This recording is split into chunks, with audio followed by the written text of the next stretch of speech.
समय था लगभग 260 ईसा पूर्व का। मौर्य साम्राज्य अपने उत्कर्ष पर था। मगध की धरती पर एक राजा राज करता था, सम्राट अशोक। उनका नाम सुनते ही लोग थर्रा उठते थे। वे केवल एक शासक नहीं, बल्कि एक रणवीर, रणनीतिकार और दूरदर्शी सम्राट थे। उनके पिता सम्राट बिंदुसार और दादा सम्राट चंद्रगुप्त मौर्य ने भारत की नींव रखी थी, पर अशोक ने उस साम्राज्य को ऊंचाई पर पहुंचाया। अशोक को शुरू में चंड अशोक कहा जाता था, क्रूर अशोक, क्योंकि उन्होंने अपने आरंभिक काल में सिंहासन प्राप्त करने के लिए अपने भाइयों से युद्ध किया था। कहा जाता है कि सत्ता की लालसा ने उन्हें निर्दयी बना दिया था, परंतु सत्ता की यह प्यास जल्द ही उन्हें एक ऐसे युद्ध की ओर ले जाएगी जो उनके जीवन का सबसे बड़ा मोड़ बन गया। कलिंग, आज का ओडिशा, एक समृद्ध, स्वतंत्र और गर्वित राज्य था। यह कोई विशाल साम्राज्य नहीं था, परंतु इसका स्वतंत्रता प्रेम और समुद्री व्यापार के लिए ख्याति दूर दूर तक थी।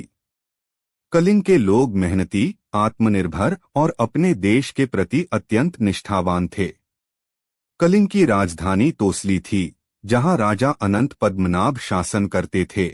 कुछ इतिहासकारों के अनुसार उनका नाम राजा चंद्रगुप्त कलिंग था।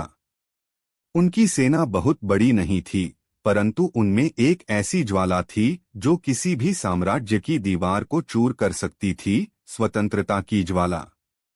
अशोक का साम्राज्य लगभग पूरे भारत में फैल चुका था, उत्तर में हिमालय से लेकर दक्षिण में गोदावरी नदी तक, पश्चिम में अफगानिस्तान से लेकर पूर्व में बंगाल तक।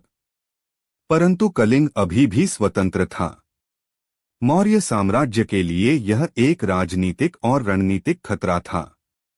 कलिंग का समुद्र तट दक्षिण पूर्व एशिया तक व्यापार मार्गों को नियंत्रित करता था।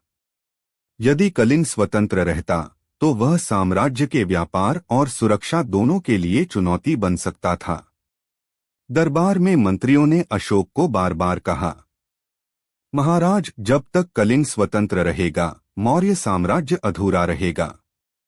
अशोक ने इस चुनौती को स्वीकार किया। उनकी आंखों में केवल एक ही लक्ष्य था, कलिंग को मौर्य साम्राज्य का हिस्सा बनाना। मौर्य सेना इतिहास की सबसे विशाल सेनाओं में से एक थी। इसमें थे 60,000 पैदल सैनिक, 10,000 अश्वारोही, 5,000 हाथी और सैकड़ों रथ। युद्ध की घोषणा होते ही मगध की धरती पर युद्ध के नगाड़े बज उठे। कला और